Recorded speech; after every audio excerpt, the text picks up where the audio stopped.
If you missed out on the Wuthering Waves 2.2 special broadcast, I'm going to cover everything in under 3 minutes. First up, use these 3 redeem codes in-game to get 300 Astrite and some extra materials. One of the big pieces of news is that Wuthering Waves will be available on Steam starting April 29th. The name of the update is called Tangled Truth in Inverted Tower, and we have a lot of events. The first thing I want to talk about is the main quest, the Maiden, the Defier, the Deathcry, because the rewards are insane. Not only are we unlocking Arrow Rover, which has the addition of the new negative effect, Arrow Erosion, and he's going to heal you and have a nuke skill, you also get a free 5-star sword catered to Rover, the Blood Pack's Pledge. Again, this will be a free 5-star sword for everyone who completes the quest. Moving on to our banners, in the first half, we're getting Cantarella, who's the new 5-star Havoc Rectifier user, and for those of you who missed out on Camellia, she's going to be coming back as well. Cantarella's signature is called a Whisper of Sirens, and just a general overview, she's going to be a healer with coordinated attacks and has some cool tech when she's in water. For the second half of the update, we're getting Shorekeeper's Return, so for those of you who want probably the most broken healer in the game,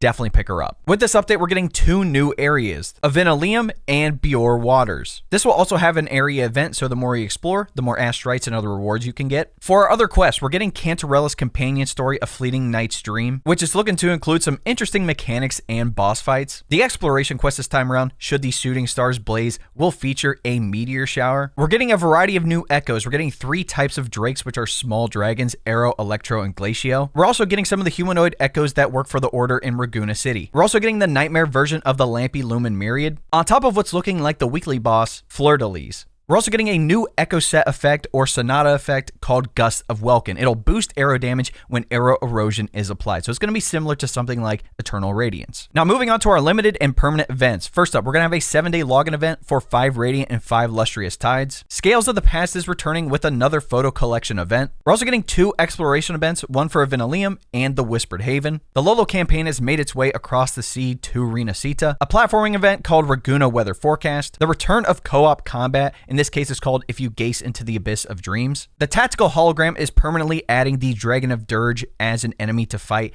That one's definitely going to be rough. And a new challenge event called Virtual Crisis Prototype Trials, where you can add buffs and debuffs to yourself to make the activity easy and harder and give yourself some extra rewards. We're also getting a lot of quality of life changes, including revisiting previous dialogue, increasing the number of casket sonar and waypoints allowed, quick access to the supply packs in your backpack when upgrading, custom color settings, so if you think the game looks dull on your monitor, you can increase the saturation, contrast, everything like that, and the addition of titles. Let me know what you guys think in the comments, and I'll be live streaming the update when it starts on March 27th.